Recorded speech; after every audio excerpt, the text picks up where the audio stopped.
Welcome to Jund Smash. Hope you're excited for some spot removal and some beautiful mid-range creatures, but let's start off with the Hell Force one for the deck, and that is going to be the Demons. Spawn of Mayhem and Doom Whisper. Love these cards.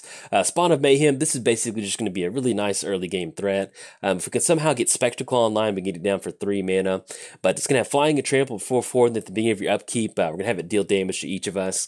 The way this deck is set up is that once we get down Spawn of Mayhem, that actually really does help you out. You can deal that 1 damage. That ping effect is usually not between having a 4/4 Flying with Trample. You can basically just kind of keep swinging in, and over the course of 2 or 3 turns, it's like we got to swing in with the extra Spawn of Mayhem. So really good. And of course, Doom Whisper. Flying and Trample 6/6, pay 2 life, surveil for 2.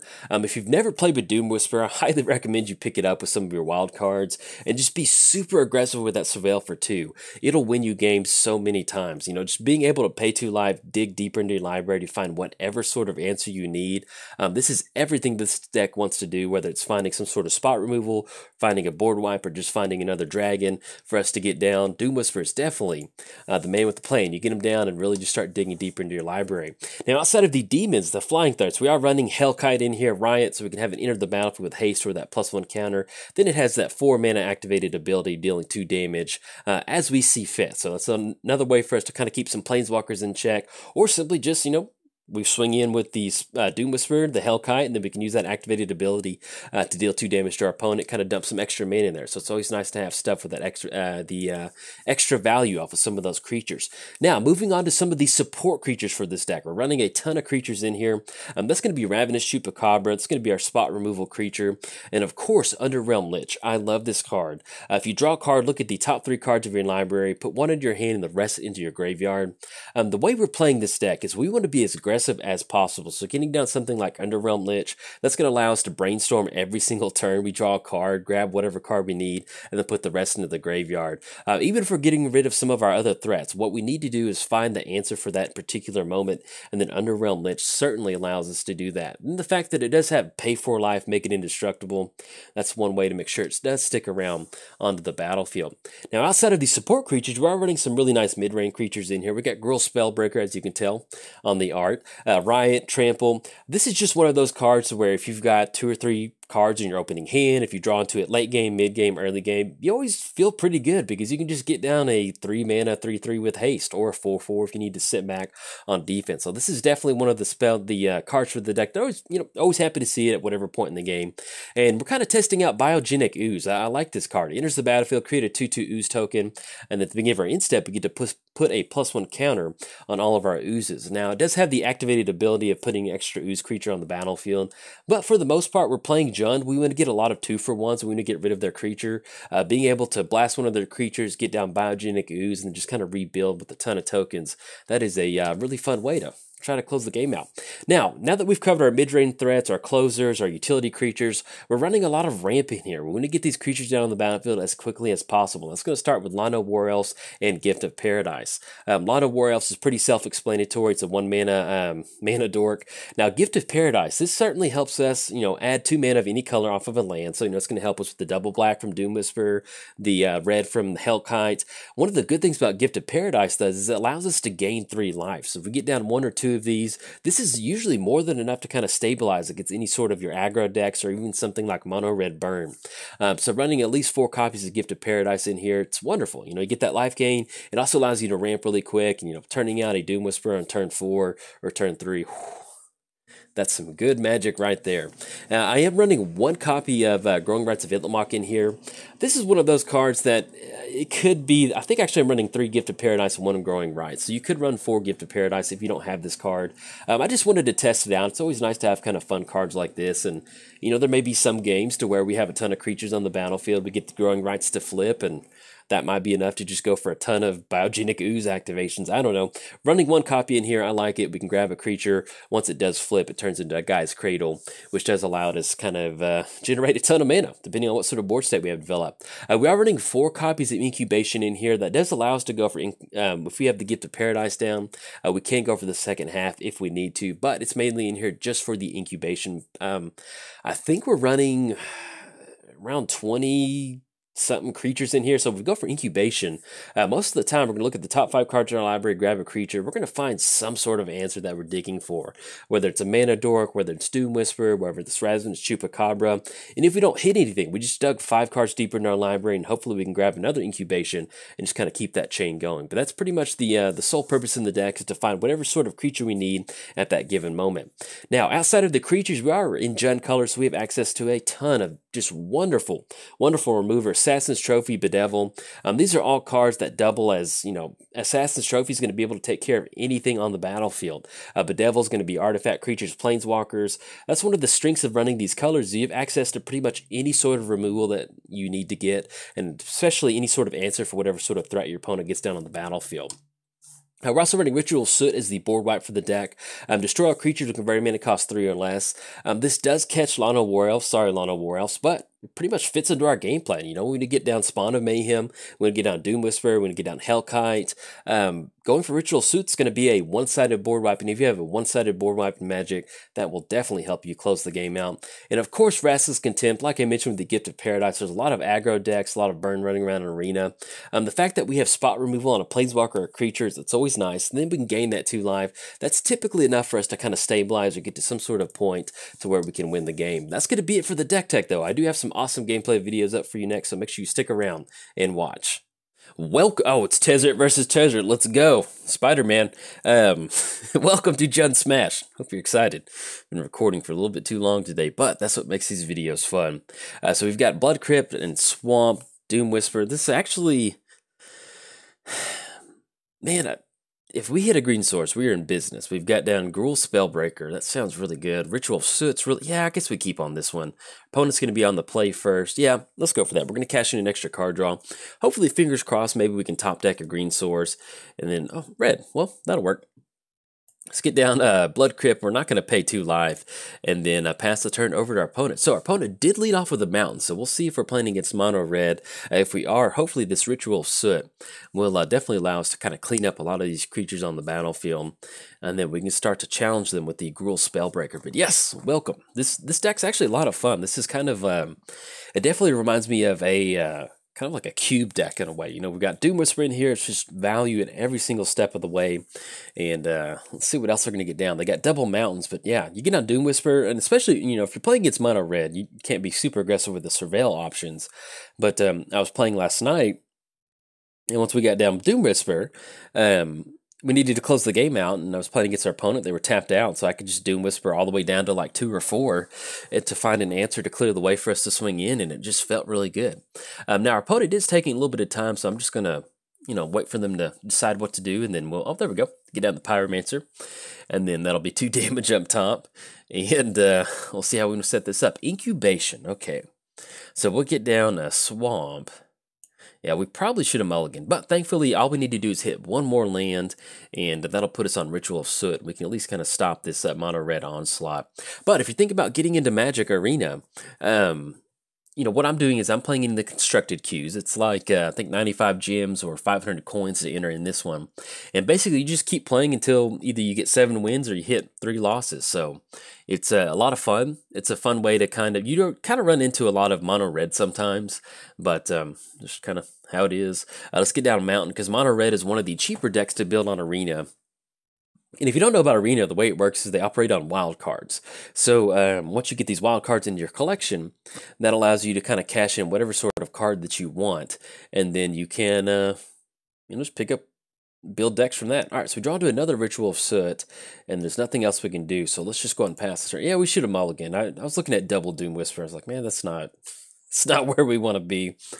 Doom Whisper is good if we can get it down late game, but God, we're just getting taken out behind the woodshed. All right, so we got the Pyromancer swinging in for 2, and then we draw into Rassless Contempt.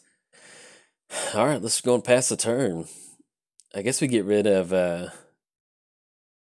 Now we want to hold on to Rassless Contempt. We get rid of, I guess, Incubation, because if we're going to get a green source and we get down Lana War Elves, that'll at least be a blocker. But at this point right now, we're dead to a burn spell and Pyromancer swinging in. And we'll see what they've got, but this is not a great way to get this series started. And let's see if this is going to be a bird spell. All right, shock. Yeah, good game to our opponent. They're going to get it on this one. Sorry about it. We should have mulliganed, been a little bit more aggressive. But these games are kind of quick, so hopefully we can kind of bounce back and not have a loss looming over our head for the rest of the games. But I will see you in the next game.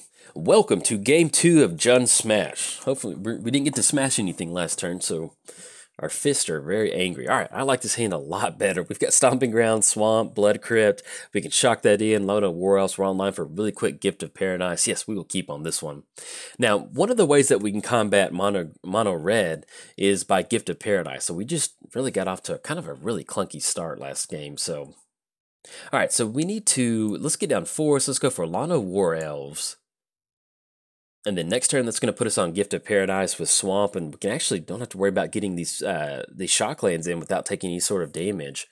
And with them getting down Woodland Stream, looks like we're playing against just kind of stock Merfolk, which, hey, we will take that. Win's a win. Let's get down. Green really is kind of a splash in here, so let's go for Swamp. Let's go for Gift of Paradise on... Yeah, I think we put it on 4, so yeah, that's fine. And this is one of the fun things about this deck, is we can get down Gift of Paradise. That's going to be 1, 2, 3, 4, 5. We shock this in. So we're looking at a turn 3 Hellkite, which is just exactly what this deck wants to do. I love it. And then Diamond Mare, okay. She's a color green. All right, so that's their, I guess that's kind of their way to get around the mono red that they'd see a lot. But yeah, let's go for the Hellkite. I think that sounds pretty good. 2 mana of any color. All right, so yeah, let's go and do this. So we're going to go Shock and Stomping Ground. We're going to pay 2 life. Let's go for Hellkite. And we're definitely going to have an Enter the Battlefield with haste because we want to get this clock going. Oh, look at that. All right, so we're going to swing in with the Hellkite. That's going to be 1 attacker. It's going to knock them down to 16, and then we'll pass the turn. Now, basically, we're just kind of on a 4-turn clock with Hellkite. You know, we do have the activated ability to kind of speed it up just a little bit if we want to go 2 damage, because it's any target. That can definitely be the Mist Cloaked Herald, anything else like that. But we've got double Vraska's Contempt in the hand. We've got Vivian Reed if they get down some sort of flyer. And so this is pretty much what the deck wants to do, you know. Get down some sort of option to... kind of put a really big threat on our opponent with the Hellkite, and then just kind of clean up with a ton of removal. So, all right, they're going to try to race us, but thankfully we can race them a lot quicker. Okay, so we've got 1, 2, 3, 4, 5. We've got 5 total mana, 6 with Blood Crypt. So I guess at this point what we'll do is we'll just straight up just go for Gruul Spellbreaker with haste. So. Man, sorry, I felt like I was going to sneeze for a second. So we'll have Blood Crypt into the battlefield tapped, and then we're just going to swing in with the whole crew. So that's going to be 8 coming across, put them down to 12. We're even going to let Lano War Elves get in there with those Lano War Elf knives. And it looks like he's a chef getting ready to just really cut some really good bread. Like, hope you're ready to be entertained. But yeah, so next turn we can at least swing in for another 8. We can try to clear the way with... Vraska's Contempt, or we can just straight up just get down Vivian Reed and start going for some really nice value. We get down Vivian Reed, go for that +1. That puts us in a position where we can find more Spellbreakers, more haste options. We are fighting this really weird like life gain deck where they're getting a ton of card draw. I mean, a ton of life gain with the Diamond Mare on the battlefield. But we'll make it work. So we've got 1, 2, 3, 4, 5, 6, 7 with the shock. So we can't go Vraska's Contempt and the other one. We did see Kumina in their hand. So I think at this point, we just go Vraska's Contempt on Diamond Mare. Yeah, let's do that. So we go Vraska's Contempt on Diamond Mare. That's going to allow us to gain a little bit extra life. And then we just, I think we just swing in with the whole crew. Because we can trade Lano War Elves. Yeah, I like being aggressive on this one. So we're going to swing in 4 in the air, 3 on the ground.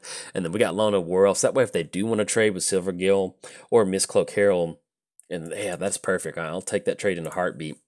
2 for 1. Knock them down to 7. Let's get down Overgrown Tomb. And then now, enters the battlefield tapped. And then we'll go and pass the turn. So 1, 2, 3, 4, 5, 6, 7. If we draw into another land, that's going to be 8. That's going to be 4 in the air, puts them down to 3, and that's going to be double Hellkite activations once we deal that damage. So if we hit the land drop, that'll be enough. And then playing gets a pretty cool, sweet little Utopia deck. And they get down Kumina. All right, there we go. We got it. All right, so we're going to go for double Hellkite activations. And let's go and swing in first, though. Swing it with 1 attacker. And then we'll go for these double activations. Oh, wait, excuse me. It has to go only if it has a +1 counter on it. Excuse me. So you can only do that if it has a counter on it. Let's get down Vivian Reed. Yeah, sorry about that. I just completely skipped over that. I got ahead of myself. Let's go for the +1 ability. We're going to be digging just a little bit deeper, and we'll definitely go and grab Doom Whisper. That'll be a fun thing to deploy out for next turn. We've got 1, 2, 3. So we've got three mana at this point right now. If they want to swing in with Kumina at Vivian Reed, that's perfectly fine. We've at least got Hellkite in the air for 4, and then next turn we can just clean up with Doom Whisper once we get that down. All right, Pota's going to scoop it up, so you can definitely see this is exactly what the deck wants to do. Get down an early threat with the Grill Spellbreaker, get down that nice Hellkite swinging across, and then get down Vivian Reed to make sure that the creatures do not stop flowing. But I will see you in the next game. Welcome to Game 3. Hope you're excited. Get some dragons going, go for some activated... Ooh, Spawn of Mayhem. And then we're going to be able to lead off with Overgrown Tomb. Yeah, I like this. We'll keep on this one. Yeah, this is good. So let's shock an Overgrown Tomb. We're going to pay 2 life. And get down Lano. There's no better feeling than just going Lano War Elves with the shocked Overgrown Tomb to really set the tone for your opponent. Then we get down to Rootbound Crag and not take so much damage. Now, we do see a mountain, so we're probably playing against Mono Red. All right, Shivan Fire. That's completely understandable. If we are playing against Mono Red, thankfully, very much we have double Restless Contempt, which makes a huge difference in the Mono Red matchup. Let's get down Rootbound Crag. And then we'll go and pass the turn. So we'll be able to get down Cemetery. That does keep us on for double black. As you can tell, we have tons of double black in our hand. All we need to do is grab one more land, and then we'll definitely be in business. So let's see what we draw into for next turn. Draw the Doom Whisper. Let's get down Woodland Cemetery, and then we'll go and pass the turn. Now with Spawn of Mayhem, this is definitely one of those cards that we might have to be a little bit cautious getting it down, especially against Mono Red. We're going to have that damage being dealt each single turn. So we'll wait till hopefully we can get down some sort of stabilization. But outside of that, we've just got double Restless Contempt, and especially against this electrostatic field, we'll be able to deal with that. Gift of Paradise, that's not a land, but that is some life gain, and it allows us to kind of bounce back, so we will take that. So let's have it to enchant the Overgrown Tomb in the middle. That's going to be 3 life gain. That's going to put us back up to 17. And basically, with that 3 life gain, the double Restless Contempt, that's going to be 5. That's going to spot us almost everything that they've done. And the fact that we're able to kind of grab one of those Shivan Fires onto Lano War Elves, that was really good. So Woodland Cemetery. So I think our best bet at this point right now is basically Restless Contempt on Rekindling Phoenix and Electrostatic Field. And since they're tapped out, we're just going to go for a main phase of Restless Contempt at this point. Yeah, let's do that, because we want this exile. We don't want them to be able to kind of keep returning that somehow. It's going to put us back up to 16, and then we can Restless Contempt on this Electrostatic Field, and then hopefully that'll be 2-headed Giant. Flip 2 coin. Well, hold on, let's double check this. All right. It gains minutes. Okay, I was just trying to figure out what was going on for a second. So we've got Ravenous Chupacabra. That's going to be a 2/2. We do have Bedevil on one of those creatures too. I think at this point, yeah, we need to deal with Electrostat. Well, actually, we don't have to that bad, because they're going to cast Instant or Sorcery. It will be nice to get rid of it, but I don't think we can take a 4 hit from the 2-headed Giant. So let's go for this turn. Let's go Ravenous Chupacabra. They've only got 1 card in the hand, so we can do this. Let's go Ravenous Chupacabra on a 2-headed Giant. It's going to put a 2/2 body on the battlefield that can stop the Pyromancer, the Lava Runner. If they've got some sort of burn spell, they're going to have to burn it on Ravenous Chupacabra. Yeah, there we go. I will take that. And that kind of clears the way for Restless Contempt for next turn. So it's going to be 4. Now, they do have an active Lava Runner. So if they draw into any more, we do have to watch out for that. So let's get down Mountain. That's going to be 1, 2, 3, 4, 5, 6. Yeah, I think we end up going... Yeah, because, we need to get rid of this Electrostatic Field. And even if they do get some sort of answer, some sort of burn spell for next turn, they can simply just recast it. So let's go and exile the Electrostatic Field. It's going to put us back up to 10. And at this point right now, we just need to draw into another Gift of Paradise. That would definitely allow us to... All right, you can see what I'm talking about, the active Lava Runner. Okay, that's going to be 6. It puts us down to 4.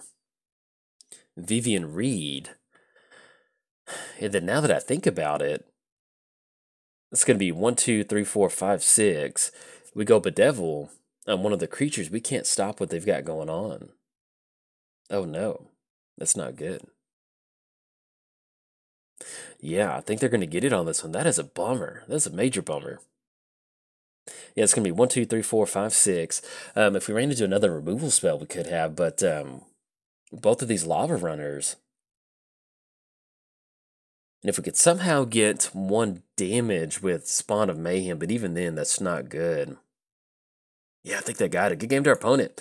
Yeah, we'll go and pass the turn, but it's going to put us at 2 losses. That's a little bit unfortunate, but you can see how brutal mono red can be. And I even almost put there's like a 2-mana sorcery that target opponent loses 3 life and you gain 3 life. I even thought about putting that in here just to kind of negate some of the mono red matches. But yeah, there's not really much we can do on this one. So good game to our opponent. They definitely earned that one. You can see how brutal mono red is, but I will hopefully that's going to put us at 2 losses. So the next loss is going to kick us out of this event. So we're going to keep our fingers crossed that we can keep this chain going. So I'll see you in the next game. Welcome to Game 4. As far as our opening hand goes, we've got Assassin's Trophy, we've got Incubation. Yeah, I think I like this. We've got Brass's Contempt. I mean, this is pretty much everything you want in an opening hand. We've got ways to dig for a creature. We've got some sort of mid-range threat with Vivian Reed to kind of stabilize. We've got double removal, and we have every single one of our colors. So we'll keep on this one. There's no reason to mulligan on this one at all. And thankfully, we're not playing against mono red, so this feels really good. Well, let's lead off with fourths, and let's go for Incubation. See if we can't grab Lano War. Yeah, there we go. Yeah, we just want to get ahead on mana as quickly as possible. So let's grab Lano War Elves and then pass it back over to our opponent. So next turn we go for Lano War Elves. We can also get down Swamp if we need to leave up Assassin's Trophy for some reason. And then, ooh, Spawn of Mayhem. Yeah. All right, so let's get down Swamp. Let's go for Lano War Elves. Okay, they're gonna go for Opt. For some reason, I thought they were tapping down for the Quench spell, the 2-mana counter. I was like, oh no. And then we'll pass the turn. So next turn, if we do draw to another black source, that will definitely put us on for Spawn of Mayhem, which does. Let's get that down. Is that what we need to go? Yeah, I like that, because we go for Spawn of Mayhem. That gives us a really nice clock. If they've got a counter spell, they've got it. That's going to clear the way for Doom Whisper. Absorb, yep, that's fine. Then we get down Doom Whisper. Or if we want to try to kind of play around some sort of another counter spell, we can end up going for Vivian Reed. Because if we get Vivian Reed to stick against some sort of, Zoria-style deck, that'll definitely allow us to really put some pressure on our opponent. So let's lead off with Rootbound Crag. Let's go for this Vivian Reed. And then hopefully that'll clear the way for this Doom Whisper to come down. Okay, Vivian Reed does stick. That's perfect. Let's go for the +1 ability. And thankfully with her on the battlefield, we'll just keep plussing up until we can just generate a ton of card advantage. You know, we're looking at making our land drop every single turn and getting down a threat every single turn. We do not have a land in the hand. 1, 2, 3. Yeah, let's go Gruul Spellbreaker. I like that, because both of these are going to have hexproof. We do need to find another red source, but thankfully, once we get down double Gruul Spellbreaker, we can both have them enter the battlefield with haste. We can really put some, kind of really start attacking our opponent's life total. All right, so they do end up having an answer for Vivian Reed. That's going to be the Binding, and then Overgrown Tomb. So 1, 2, 3, 4, 5, 6. We can't go double. I really want Doom Whisper to stick on the battlefield on this one. So let's do this. Let's go for Doom Whisper. And actually, if we wanted, we go for Assassin's Trophy on Binding, and then we swing it with Gruul Spellbreaker. That could be a pretty good option. Do we want to try that? Yeah, I think I kind of like that, because that's going to put them back in a position to where we can just generate a ton of value. Yeah, let's go for Assassin's Trophy on Binding. That will give them another lane, which is a little bit unfortunate, but we get Vivian Reed back, which is the main thing that we want. All right, so we're going to go for Assassin's Trophy on their Binding. Get out of here, Jace. Let's go for the +1.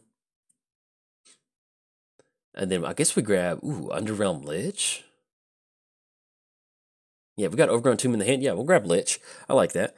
And then that's going to put us at putting Overgrown Tomb into play tapped and going for a Spellbreaker with haste. Yeah, let's do that.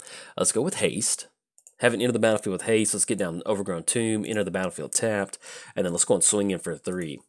Okay, this is a wonderful showing of what we're trying to do with this Jund deck. We even got some of the fun ofs in our hand. We got one copy of Underrealm Lich in here. It's kind of a way to filter some of our card draw. And then, yeah, let's see if we can't. That's going to be. Let's plus up on Vivian Reed. Sorry, I was thinking Liliana from last game. We'll grab this Blood Crypt. So it's going to be 1, 2, 3, 4, 5, 6, 7.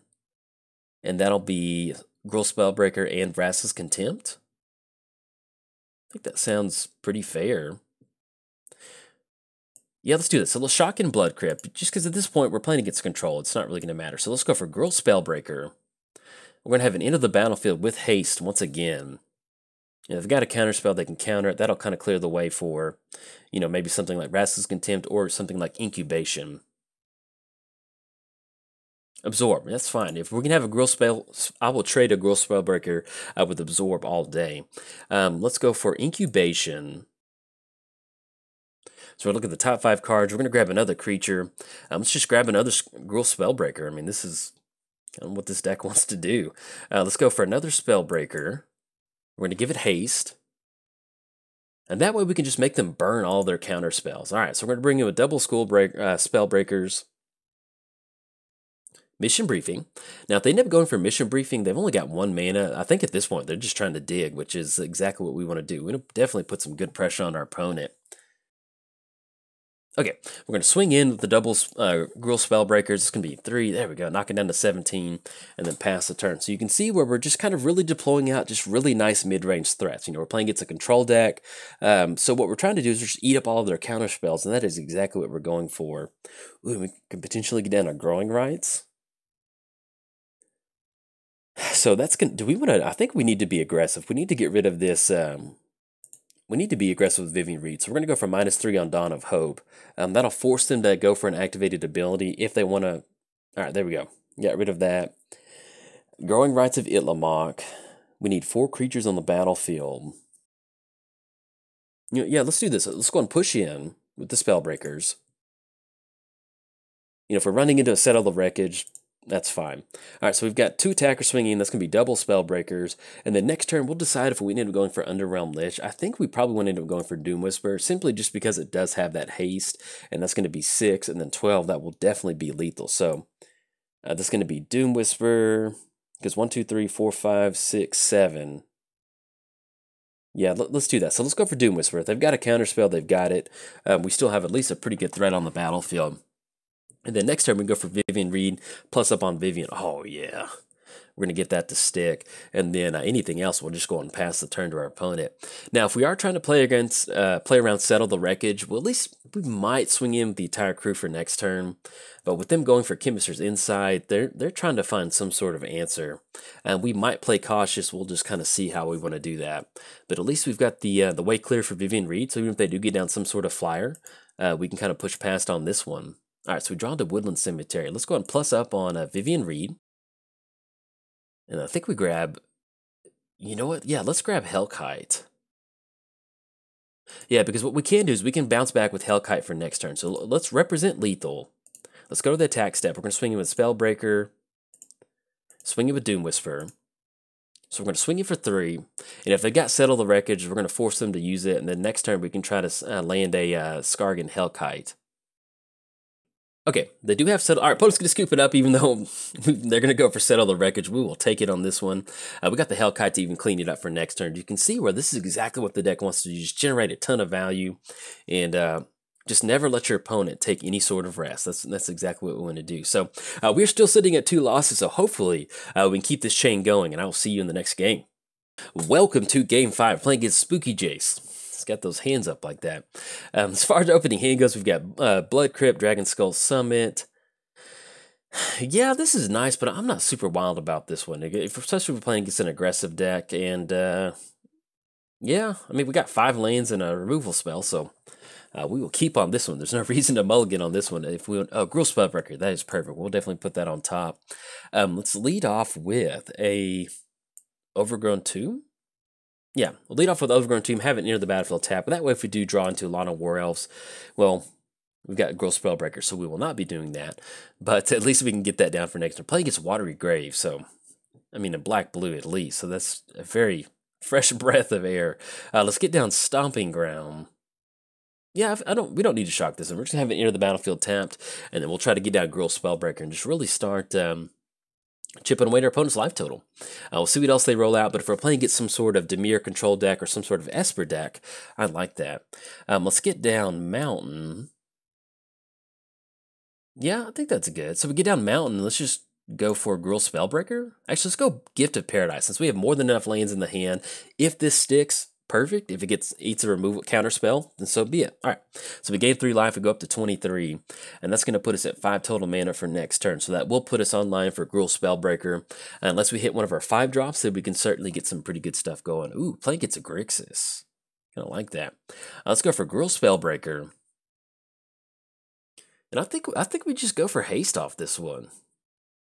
All right, they're going to go for Ionize. Yep, that's going to get it. We'll get down Lana War Elves. And then let's get down Blood Crypt and have it enter the battlefield tapped and kick it back over to our opponent. So, thankfully, if we are playing against Grixis, if we're going to see Nicol Bolas come down or some sort of Planeswalker from our opponent, maybe Ralzeric, we can still go for Assassin's Trophy to kind of clean that, or playing against 4 color control. Fiery Cannonade deals 2 damage to each non-pirate. All right, so we've got ourselves a fun little match. All right, let's go for Incubation. Look at the top 5 cards of our library, and it's so easy to read. Ooh, Biogenic Ooze. Yeah, I think we go for that. Let's grab Biogenic Ooze. Let's get down Swamp. Let's go for Biogenic Ooze. That's the good thing about this. It's going to give us another Ooze on the battlefield. If they've got another spot removal, so be it. But we're sitting at 3/3, and then we can go for these triple green activations to get some more Oozes. And then that puts them on. Basically, they have to have some sort of spot removal this turn. And you can see where this is kind of what Jund wants to do. Jund Smash wants to get some sort of 2-for-1 on the battlefield. And if they're going to be going for Biogenic Ooze, putting it on the bottom, that's just going to give us an opportunity to recast it. And there's not much they can do. Yeah, even if they go for the -3, we've got the Ooze to kind of clean up on that one. One thing that they can do is if they wanted to get rid of the token, they could put the token on the bottom. Ooh, Vraska's Contempt. Okay, so let's do this. While they're tapped out, we're going to go for Vraska's Contempt onto Fairy. That way we can just immediately get rid of that. We still have Biogenic Ooze on the way. You just have to take a little break real quick. So swing in for 3. It's going to knock them down to 17. And then, yeah, anything else, we're going to go and pass the turn. So, thankfully, with the Assassin's Trophy, this destroy a permanent our opponent controls. So this is going to keep us open. If they get down another Teferi, another Planeswalker, whatever it so be it, we've got Assassin's Trophy to clean up. So even then, if they go for the plus ability, yeah, I guess if they wanted to, they go for the -3, yeah. But we're going to go for Assassin's Trophy on Teferi. Get out of here, Teferi. So we've dealt with double Teferis. We've got Ooze. I think it puts on 3rd from the top. So we'll have one more card. We'll be seeing it sometime soon. Let's get down Mountain. And then we're going to go and pass the turn. Opponent says good game. I mean, it's not anywhere over yet. We'll see what else they're going to get down. Chemistry's Insight. Okay. And that's going to allow them to cash in a few extra card draw. And now we're going to be going for the Ooze. There we go. Let's get down the Ooze. And then hopefully this Ooze sticks around. We can start going for these double activated abilities. And that's going to be 1, 2, 3, 4, 5. So we have 5 total of green mana right now. If we hit one more green source, that will put us to where we might be able to go for double activations. So, and our opponent did shock in this Steam Vent. So we'll see what's in store for us. Dispersal. Okay, and the good thing about, Dispersal, that made us get rid of the Ooze. What a nice play by our opponent. That's pretty brutal. All right, so let's go and swing in with the Ooze. This has been a pretty fun little match, and I guess, we'll get down with the Cemetery, that's fine.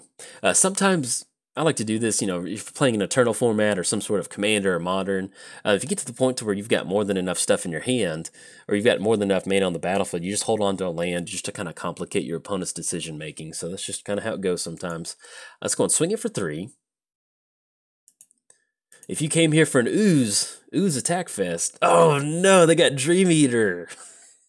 Dream Eater's here to eat our dreams. Hopefully we can draw into Incubation. If we can get into something like Doom Whisper, this game will definitely go away for us. So the only downside with Dream Eater is that Surveil for 4 is really hard to bounce back from. So let's get down Lana War Elves because you can filter some really nice card draw with Dream Eater. So hopefully we can find at least another piece of removal. We have another Assassin's Trophy in here. We have Bedevil. And we've got, I think, double Vraska's Contempt. So we've got some more options in here. So let's see what we draw to. There we go. Incubation. Let's go for Incubation. We could exile. Now, we need to get a threat on the battlefield. We're going to go for Incubation. Look at the top 5 cards. Oh, do they have a counterspell? Oh no, okay. That's pretty good. Be able to counter the Dream Eater. We are seeing a very interesting build from our opponent, and I guess it might as well just go and swing in with Lana Warriors. If they have a flash creature, so be it. We're not going to be able to outrace a Dream Eater, but every point of damage does matter in this particular matchup. Now, one of the things that we do want to see is we want to see Hellkite. Hellkite's going to be able to enter the battlefield with a haste option. We've got a lot of mana. We can even go for those activated abilities. So Doom Whisper, oh, that is beautiful. That's what we wanted to see. So let's go for Doom Whisper. Flying a Trample, that's going to be a 6/6. We can keep this Dream Eater at bay. Oh no, they got Mission Briefing on Ionize. That is brutal. If that's what they chose, I'm pretty sure, yeah, that's what they chose. Nice. So that's going to get rid of Doom Whisperers, put us down to 4. Yeah, we're still going to swing in with Lana War Elves. This is definitely getting down to the nitty-gritty. Now, with them only having 1 card in their hand, that puts them on Jumpstart. They can Jumpstart to draw a little bit more cards. At this point, we're going to be trying our best to get something. Settle the Wreckage. I'll actually take that because that'll be another land. Yes. And let's grab, I guess at this point, probably just it'd be better if we grab a swamp. So we're going to grab a swamp. It's going to enter the battlefield. Now, things that we want to see. We want to see the Hellkite. That'll definitely help us. We want to see Gift of Paradise. We have 1 more in here. That will definitely allow us to gain a little bit of life and maybe kind of make this clock on Dream Eater go a little bit longer. Another incubation is always nice. Bedevil, Assassin's Trophy, another Vivian Reed. We've got 2 Vivian Reeds in here. Pretty much the last thing we want to see is another land. So we're going to have that enter the battlefield tapped. Thankfully, with us sitting at 9, that does put us at a 3-turn clock to be lethal. So we'll at least see 3 more draws. Chemist's Insight. Now, if we can just get 1 piece of removal for this Dream Eater, because I don't want this chain to end, this win chain. We've done so good so far, and we're just staring down a Dream Eater. And you can see where this Chemist's Insight in a game like this, especially in best of 1, can really get some good card advantage going. But if you're keeping score at home, be sure to pray to the magic gods that we can get out from underneath this one. But with the 3 cards in the hand, yeah, that's going to be pretty rough. All right, so we got Dream Eater swinging in for 4. It's going to put us down to 5. And then we still have to be cautious of something like Ionize. All right, Growing Rites of Itlamok. That does allow us to at least kind of dig for another creature, unless they have, once again, if they have another counter spell. Mission Briefing on Negate. Oh, Padre Santo, ayude me. This is not good. Okay, so Growing Rites, but one thing for sure, our opponent has certainly earned this game. This is closing it out with Dream Eaters. Pretty good by our opponent. All right, swinging for 4. It's going to put us down to 1. And then Revitalize, draw a card, gain a life, gain 3 life. And we hit Gifts of Paradise, which is going to make it exactly lethal for us. So we'll just go and cast Gifts of Paradise and just toss the good game up to our opponent. Oh man, if we just hit 1 more piece of removal, that'd be nice. But that's going to put the Jund Smash train to an end. We did get, went on a nice little trade, and this was a wonderful game at this point right now. I really enjoyed this game, a lot of back and forth. If we just run into just a few more pieces of removal or something like that, we would have gotten it. All right, so we throw the good game to our opponent, but as you can tell, their name is Pwned, so we have no plays to do, but they're just digging Argos Blood. Oh yeah, at the same time, they're going to be trying to dig, hit some sort of goal for the day, so we'll let them do their thing, get down their land drops, and they'll kick us out of the tournament. Hopefully, if we didn't run into that mono red game so quick early on, we might have been able to go a little bit further. But that's going to bring it to a close. In fact, if you enjoyed the series, like and subscribe. Thanks. Bye.